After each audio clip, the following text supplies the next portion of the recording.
अस्सलामुअलैकुम। आज की मेरी ये वीडियो किसी की ज़िंदगी पर बीती एक सच्ची और इबरत असर कहानी है।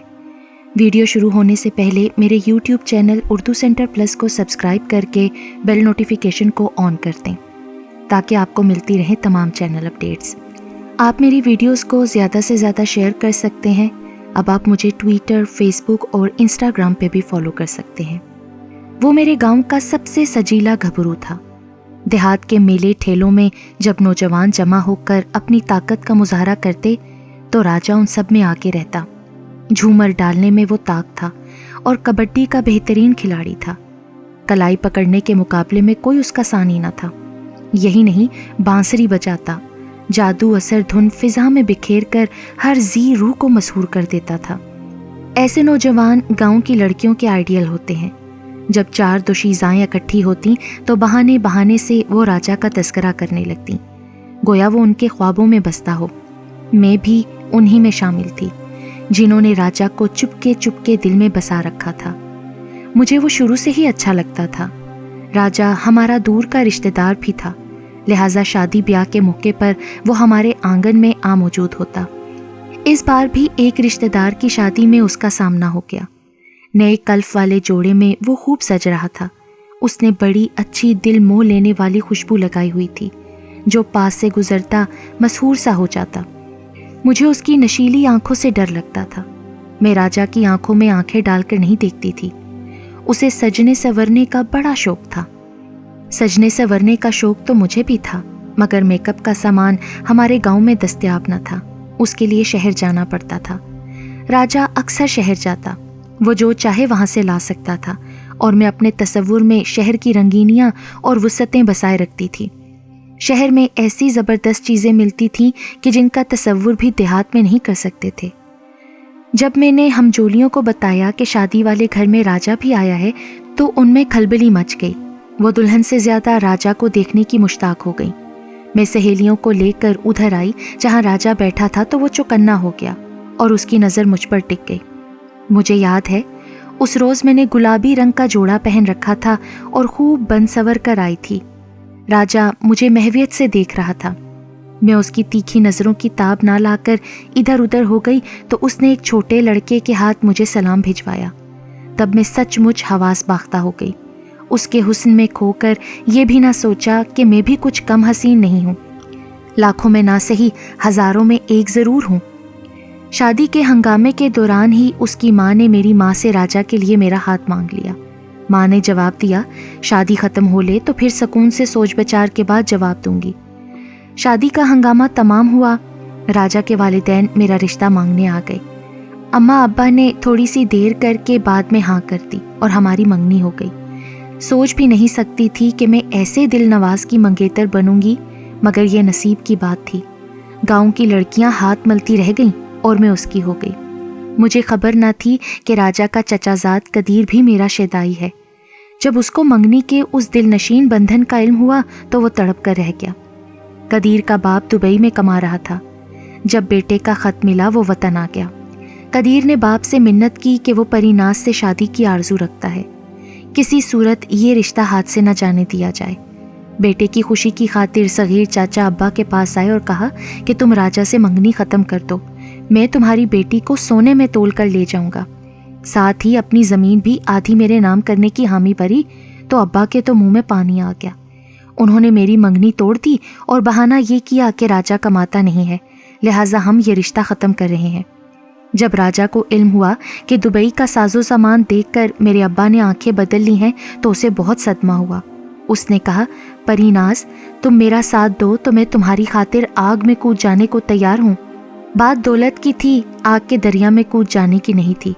बस मेरी मंगनी कदीर से हो गई और राजा अपनी वजाहत के बावजूद हाथ मलता रह गया। वो बहुत दिल बर्दाश्ता था। मैं भी खुश न थी। कदीर से रिश्ता होने पर बेहद अफसुर्दा थी।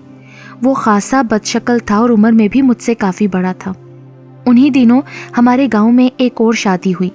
ये भी बरादरी की शादी थी, लिहाजा उधर राजा के घर वाले और इधर हम लोग मदऊ थे। यूं वहाँ मेरी मुलाकात राजा से हो गई।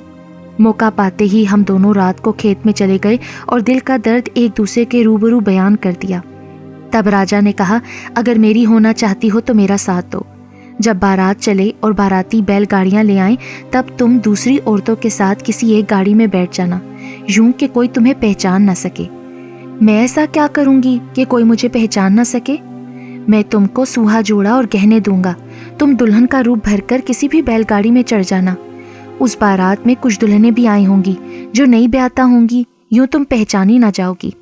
चेहरे को आधा घूंघट से ढक लोगी तो छुप जाओगी। अगले रोज बारात आ गई। दुल्हन की रुखसती के वक्त औरतें बैलगाड़ियों में ठूस ठूस कर बैठ गईं। उन्हीं में से एक जो आखिरी से पहली थी, उसमें मैं भी चढ़ गई। मैंने सुर्ख जोड़ा पहनकर आधा घूंघट निकाल लिया था। चेहरा इतना छुप गया कि किसी ने ना पहचाना कि मैं कौन हूँ। भगदड़ सी मची थी। बारात दुल्हन को लेकर रवाना हो गई। तारों की छाँव में जब बारात चली तो सुबह अजान के वक्त दूल्हा के गांव पहुंच गई। औरतें बैलगाड़ियों से उतरने लगीं, तभी मेरी गाड़ी के पास मेरा दूल्हा भी आ गया मुझे लेने के लिए। उसने हाथ पकड़कर मुझे बैलगाड़ी से उतार लिया और फिर अपनी मोटरसाइकिल पर बिठा लिया। वहां से हम लारी अड्डे आए, जहां मैंने बुर्का पहन लिया। फिर हम दोनों लारी पर सवार हो गए। शहर जाकर हमने निकाह कर लिया, मगर मेरे वालिद और भाई हमारी तलाश में सरगर्दा हो गए। उन्होंने राजा के वालिदैन का भी नातका बंद कर दिया। जमींदार से फरियाद करके राजा और उसके वालिद और भाइयों पर मेरे अगवा का पर्चा दर्ज करा दिया। हम मुख्तलिफ शहरों में छुपते फिरे। आखिर कब तक? बिलाखिर पुलिस ने सुराग लगा ही लिया। एक रोज पुलिस ने छापा मारा और मुझे बरामद कर लिया। वो राजा को भी पकड़ कर ले गए। मुझे मेरे वालिद के हवाले कर दिया गया और राजा को जेल भेज दिया गया। अब मेरी क्या जिंदगी थी? राजा को याद करके रोती थी। वालिद ने मुझको जमींदार की पनाह में दे दिया, क्योंकि भाई मेरे कत्ल करने के दर पे थे। बिलाखिर फैसला हो गया। राजा की बहन को मेरे भाई से ब्याह दिया गया। ये मेरे अगवा का बदला था। हालांकि मेरा भाई शादीशुदा था और 4 बच्चों का बाप था। वो राजा की बहन जोहरा से उम्र में 35 बरस बड़ा भी था, मगर हमारी बरादरी के रवाज के मुताबिक इज्जत का बदला इज्जत देकर ही खसारा पूरा किया जाता है। अब मेरी किस्मत का फैसला होना बाकी था। सो यूं हुआ कि जमींदार ने जान की अमान दिलाई और मेरे भाइयों को मेरे कत्ल से बाज रखा। राजा जेल में था और मुझको भाइयों ने अपने इलाके से दूर एक पहाड़ी आदमी के हाथ 50,000 रुपये में फरोख्त कर दिया। मुझे खरीदने वाला भेड़ बकरियों का कारोबार करता था और उसका घर कोहे सुलेमान के पहाड़ों में कहीं था, जहां पानी की शदीद किल्लत थी और वहां के बासी मीलों दूर से पानी के मशकीज़े भर कर लाते थे। मुझे भी ये सख्त जान फिशानी का काम करना पड़ा। मेरे खरीदार का नाम मुहिब खान था, जिसने मेरे साथ निकाह किया था। उसकी बीवी पहले से मौजूद थी और 4 बच्चे थे, लेकिन ये शख्स संगदिल ना था।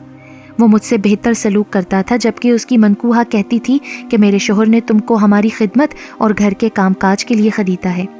तुम भेड़ बकरियां चराओ और इनकी रखवाली करो। पानी भरकर लाना भी तुम्हारे फराइज में शामिल है। इसके अलावा घरेलू काम तुम नहीं करने हैं, क्योंकि तुमको तुम्हारे बाप और भाइयों ने बेचा है। तुम अच्छे सलूक की मुस्तहिक हरगिज नहीं हो। मैं हैरान थी कि मेरे सुसर, देवर, जेठ, हत्ता के शोहर का रवैया भी मुझसे अच्छा था, मगर घर की औरतें मुझ पर सितम ढाने को हर दम तैयार रहती थीं और कोई कसर नहीं छोड़ती थीं। वो मुझसे पत्थर के तवे पर रोटी पकवाती थीं, सख्त काम कराती थीं, गर्ज एक पल को भी आराम से नहीं बैठने देती थीं। वो मुझे पेट भर रोटी भी ना देती थीं। तब मेरे सुसर और शोहर उनको कहते कि इसको आराम करने दिया करो, रोटी भी पूरी दिया करो। वो कभी फल फ्रूट लाते तो मुझको भी देते, जबकि ये औरतें इस बात का भी बुरा मनाती। तब मैं सोचती थी कि लोग सच कहते हैं कि औरत ही औरत की दुश्मन होती है। 7 साल बाद राजा जेल से छूट कर आया तो मेरे वालिद और भाइयों ने उसे गांव नहीं आने दिया।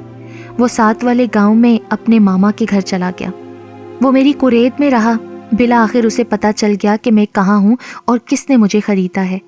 अपने एक पहाड़ी दोस्त के ज़रिए उसने उस शख्स से रब्ता किया जिसने मुझे ख़रीदा था कि आया वो मुझे फ़रोख्त करना चाहता है या नहीं।